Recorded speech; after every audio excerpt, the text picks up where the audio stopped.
দেখেন, অভিমানটা সবচেয়ে বেশি ওই জায়গায় হয় যেখানে ভালোবাসাটা কাজ করে, যেখানে প্রাপ্তি মানে থাকে যে অনেক যে পাবো আসলে। তো মাঝে মাঝে ডক্টর মোহাম্মদ ইউনূসের সমালোচনাটা এই কারণে আমি করি যে আমার ভিডিওগুলো কিন্তু এখনো আছে। 5ই আগস্টের পরপর কি পরিমাণ এক্সপেকটেশন নতুন বাংলাদেশ, আমরা যারা দীর্ঘদিন দেশের বাইরে থাকি, ফ্যামিলি টেমিলি নিয়ে মনে হচ্ছে নিজের দেশটা কেন এমন হচ্ছে না। তো মনে হয়েছিল যে একটা রাজনৈতিক যেই জট ছিল সেই জটটা মুক্ত হইয়া নতুন একটা কিছু হবে। 3-0 স্বপ্ন দেখানো ডক্টর মোহাম্মদ ইউনূস নিশ্চয়ই তিনি কিছু করবেন, অনেক কিছুই করছেন, আমি এগুলোর প্রশংসাও করছি। বাট আজকের এই নিউজটা দেখে আমার কাছে ভাল লাগে নাই। কেন ভাল লাগে নাই? গেল কয়দিন আগে যখন মাইলস্টোনে আমাদের 200-100 পোলাপাইন, 12 হয়তো একটু এদিক সেদিক হবে, আহত হইলো, নিহত হইলো, তাদের ফান্ডিং করার লেগা জনগণের কাছে হাত পাতলো কে? খোদ প্রধান উপদেষ্টা ডক্টর ইউনূস। 60 দিন জানাই, আজকে যখন দেখি যে জুলাই ঘোষণাপত্র, এই ঘোষণাপত্রে উপস্থাপন করা হবে আগামী বিকেল 5টায়, মানে 5ই আগস্ট 5টায়। আর এর এই জন্য সারা দেশ থেকে ছাত্র জনতাকে আনতে ঢাকায় ট্রেন ভাড়া করছে সরকার, 8 জোড়া ট্রেন। আর এই ট্রেনের পিছনে খরচ হবে ভাড়ার পিছনে 30,46,000 টাকা, যেটা বহন করবে মুক্তিযুদ্ধ বিষয়ক মন্ত্রণালয়। তো এই মন্ত্রণালয়ে যিনি দায়িত্বে আছেন তিনি এই সিদ্ধান্তটা যে নিছেন, উপদেষ্টা পরিষদে এটা আলোচনা হয় নাই। জুলাই ঘোষণাপত্র আপনি পাঠ করবেন বাংলাদেশের, আমি চা দোকান থেকে বসে দেখবো, কেউ কুরিয়া থেকে দেখবে, কেউ লন্ডন থেকে দেখবে, কেউ ভাত রান্না করতে করতে দেখবে, কেউ রিক্সা চালাতে চালাতে দেখবে। দরকার হচ্ছে ঘোষণাপত্রতে কি আছে।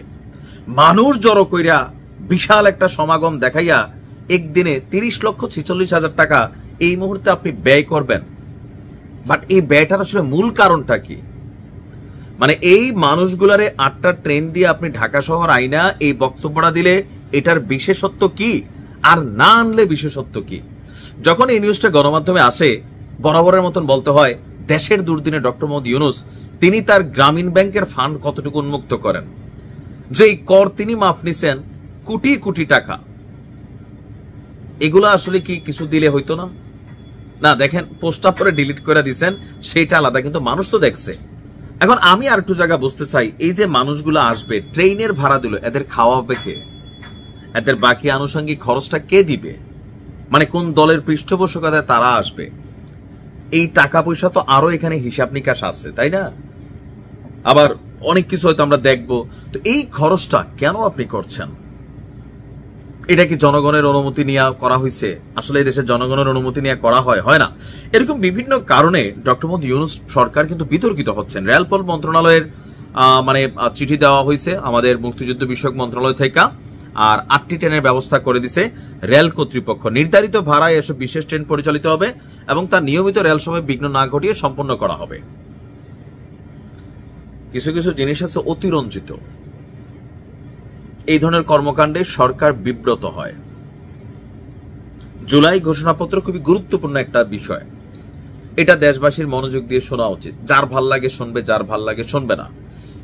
এখন এটা উপস্থাপন করার জন্য একটা মঞ্চ তৈরি করা হবে, এটা ফ্রি হোক। গত বছর 5ই আগস্টের আগে জুলাই আগস্টে মানুষের যে স্বতঃস্ফূর্ত অংশগ্রহণ ছিল, ওরকম যারা দরকার তারা আসবে, নিজের গাড়ি ভাড়া দিয়ে আসবে। আপনি ট্রেন ভাড়া করে কেন তাদেরকে আনতে হবে? মানে এত মানুষের সামনে বলতে ভাল লাগবে যে একটু এরকম হাতটা উঠানো যাবে, বিষয়টা কি তাই আসলে নাকি না অন্য কিছু? আমার আসলে বোধগম্য না আর কি। কারণ আমরা যেসব দেশে থাকি, এই দেশে যে নির্বাচন হয় মানুষ টেরই পায় না, রাস্তাঘাটে এসব ভেজাল নাই, বড় বড় সমাবেশ নাই। কিন্তু এই দেশগুলো কোন লেভেলে উন্নত হচ্ছে, চাপাবাজি নাই রাজনীতিবিদরা। এত দলের সর্বোচ্চ হাইকমান্ডে যিনি থাকেন তিনি হয়তো কথা বলেন, আর লোকাল পিপলগুলো সামান্য বলে। আমাদের দেশে এই অতিরঞ্জিত অ্যাক্টিভিটিস, এটা যদি আওয়ামী লীগ সরকার করতো ফাড়ায় আলতাম আমরা সবাই, নাকি বিএনপি করতো ফাড়ায় আলতাম, জামাত করতো ফাড়ায় আলতাম। দেখুন ডক্টর মোহাম্মদ ইউনূস করছেন, এটা নিয়ে কথা বলা যাবে না। অনেকে বলছেন না না এগুলো ভিডিও বানানোর দরকার নেই। কেন? কিছু কিছু কাজ এই সরকারের কারা বুদ্ধি দেয়, কারা পরামর্শ দেয়, আমার নিজেরই আশ্চর্য লাগে যে একটার পর একটা ভুল ভুল সিদ্ধান্তে চলছে। কিন্তু এগুলো আমার এই ভিডিওর জানি কোনো লাভ হবে না, বরং এই ভিডিও যে সমালোচনা করছি এটা হজম করা কষ্টকর। ক্ষমতা এমন এক জিনিস, এখানে বসলে আপনার বিরুদ্ধে কথা বললে, ব্যক্তি জীবনে কিন্তু আমরা এমন, তাই না? রিক্সাওয়ালারে থাপড় দিব, এটা খুব নর্মাল। কিন্তু আমি যদি পুলিশের একটা এসপি হই অথবা এলাকার লোকাল নেতা হই, আমারে কেউ গালি দেয়, শরীরে একটা গরম আসবে, এক্ষুনি ধৈর্য না তক্ষণই তারা বানাই ফেলতে হবে। এই যে ক্ষমতাতে বসে আপনি সমালোচনা হজম করা, এটা খুব কষ্টকর। আর বেশি কিছু হইলে ট্যাগ লাগাই দিবে। আওয়ামী লীগ লাগাইতো জামাত শিবির, আর এখন লাগানো হয় আওয়ামী লীগের ট্যাগ স্বৈরাচারের দোসর। ভালো থাকুন, আসসালামু আলাইকুম।